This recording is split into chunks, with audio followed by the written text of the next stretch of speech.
আলাইকুম সবাইকে। আজকে যেখানে বসে আছি এটা হচ্ছে সাউন্ড ক্লাব ক্রাসিনের মোড়। এই জায়গাটাতে কিন্তু ট্রাফিক পুলিশ এখানে বসতো।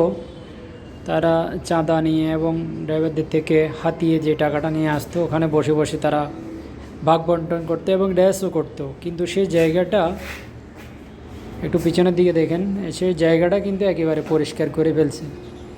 এখানে অনেক কাপড় চোপড় দিয়ে বা কার্পেট দিয়ে ওখানে অন্ধকার করে রেখেছিল। এখন একেবারেই পরিষ্কার।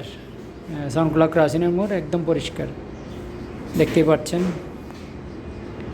দুর্নীতি আর হবে না, দুর্নীতি সব বন্ধ হয়ে যেতে হবে।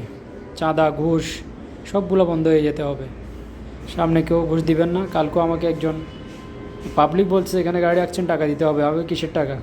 চাঁদাবাজি চলবে না। চাঁদাবাজির কথা বললেই কিন্তু মার চলবে। সবাই ঐক্য থাকবেন ইনশাআল্লাহ। আগামীতে কোনো চাঁদাবাজি হবে না।